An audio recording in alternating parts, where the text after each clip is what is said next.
Welcome back to நம்ம channel. நான் தான் உங்கள் காயத்ரி பேசுகிறேன். என்னடா அக்கா வேப்பலை வச்சு ஆட்டிக்கிட்டு இருக்கேனேன்னு பார்க்குறீங்களா?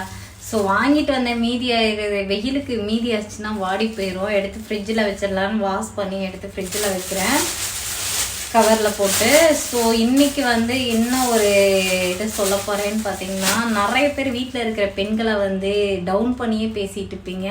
ஸோ உங்களை விட்டால் அவங்களுக்கு யாரும் கெதியே இல்லைங்க. தயவு செய்து சொல்கிறேன், ஒரு சின்ன ஒரே ஒரு நாளைக்கு ஒரு தடவைனாச்சு நீங்கள் அவங்கள்ட்ட போய் பக்கத்தில் உட்காந்து, நீ ரொம்ப க்யூட்டாக பேசுகிற, நீ நல்லா ட்ரெஸ் பண்ணியிருக்க, நீ அழகாக இருக்க அப்படிங்கிற மாதிரி ஒரு லவ் கொடுங்க. கண்டிப்பாக அவங்க காலம் ஃபுல்லாக அவங்க காலிலே விழுந்து கிடப்பாங்க. அந்த லவ் கிடைக்காதனால தான் வந்து நிறைய பேர் பார்த்திங்கன்னா வெளியே போய் வேற யாராச்சுக்கிட்டே ஏமாந்துடுறாங்க. ஸோ என்னோட கணிப்புப்படி பார்த்திங்கன்னா, நீங்கள் நம்ம வீட்லேயே அதை கொடுத்துட்டிங்கன்னா அது வெளியே போய் அந்த மனசு வந்து அலைப்பாயாதுங்க. சரிங்களா? காதலுங்கிறது வந்து யார் வேணாலும் கொடுக்கலாம். ஸோ வீட்டில் இருக்கிற பெண்களுக்கு வந்து அக்காவாக இருந்தாலும் அம்மாவாக இருந்தாலும் ஒய்ஃபாக இருந்தால் இன்னும் கொஞ்சம் ரொம்ப கேர் எடுத்து கொடுத்தீங்கன்னா இன்னுமே சூப்பராக இருக்கும். இவங்களுக்கு தான் கொடுக்கணும் அவங்களுக்கு தான் கொடுக்கணும் அப்படிங்கிறது இல்லை. அழகாக இருக்கிறது நம்ம யார்கிட்ட வேணாலும், நீ அழகாக இருக்கம்மா, நீ செம்மையாக செஞ்சுருக்க, வேலை செஞ்சாங்கன்னா ஓகே சூப்பராக செஞ்சுருக்கப்பா, என்கரேஜ் பண்ணுங்க. கண்டிப்பாக அவங்க வந்து உங்களை மறக்கவும் மாட்டாங்க, உங்களை விட்டு நகரவும் மாட்டாங்க. டிஸ்கரேஜ் டிஸ்கரேஜ் பண்ணிகிட்டே இருக்கும் போது அவங்களுக்கு என்ன ஆகும்னா, நம்ம பேசுறது எல்லாமே பார்த்தீங்கன்னா கொஞ்சம் கொஞ்சம் கொஞ்சம் கொஞ்சம் நவுந்து போயிட்டு சுத்தமாகவே நம்மளை விட்டு போயிடுவாங்க. ஒருத்தவங்க கோவப்படுறாங்கன்னு பார்த்தீங்கன்னா அந்த கோவத்தை வந்து நம்மளால அன்பால் கட்டுப்படுத்த முடியும். அந்த அன்பு இருந்தாவே நம்மளை யாருமே பிரிக்கவே முடியாதுங்க அப்படிங்கிற ஒரு நம்பிக்கையை வந்து இது கொடுத்துரும். தயவு செய்து பெண்களுக்கு வந்து நீங்கள் மட்டும்தான் உலகம். நீங்கள் வந்து அவங்கள சார்ந்து தயவு செய்து அவங்கள அழுக விடாமல் பார்த்துட்டிங்கன்னா வாழ்க்கையில் நீங்கள் ரொம்ப தூரத்துக்கு உயரத்துக்கு போயிடலாம். ஏன்னா ஒரு பெண்ணால் மட்டும்தான் எல்லாத்தையும் வெளியே கொண்டு வர முடியும். உங்களை படைத்ததும் ஒரு பெண் தான். தயவு செய்து எப்படி சொல்கிறது, நீங்கள் எல்லாமே ஒரு பாசிட்டிவாக எடுத்துக்கோங்களே. இப்போ உங்கள் வீட்டில் ஒரு ஒய்ஃப் இருக்காங்கன்னு, ஒரு அக்கா தங்கச்சி இந்த மாதிரி யாராச்சும் ஒரு பெண்மணி இருக்காங்கன்னு வச்சுக்கோங்க. அவங்கள்ட்ட போய் ஒரு சமைக்கிறாங்கன்னு வச்சுக்கோங்க. நல்லாவே இல்லைன்னா கூட அடடா இன்னைக்கு என்ன சூப்பராக இருக்கே அப்படிங்கிற மாதிரி ஒரு விஷயம் சொல்லுங்கள். கண்டிப்பாக வந்து நாளைக்கு இன்னும் உங்களுக்கு பார்த்து சூப்பராக சமைச்சு வச்சுருப்பாங்க.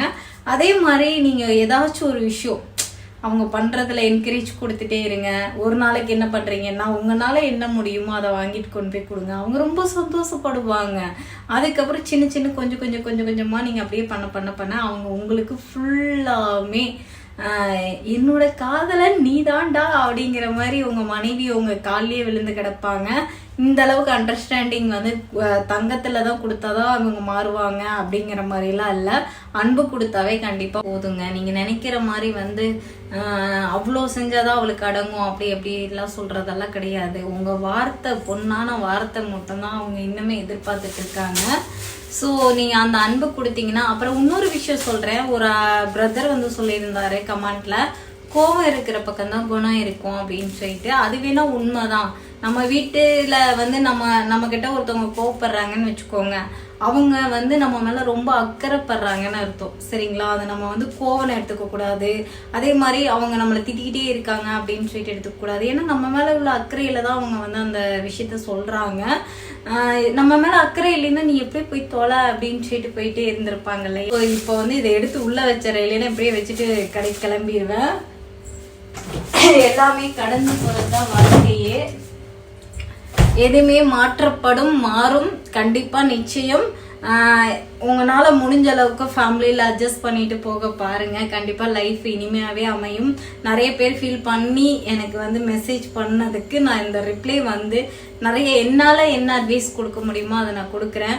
என் லைஃப்பில் நல்லது நடக்குதா நல்லது நடக்கலையான்னு தெரியல. என்னையை பார்த்து 4 பேர் நல்லது பண்ணுவீங்க அப்படின்னு ஒரு நம்பிக்கையோடு இது பண்ணுறேன். என் சேனல் பிடிச்சிருந்தா சப்ஸ்கிரைப் பண்ணிடுங்க.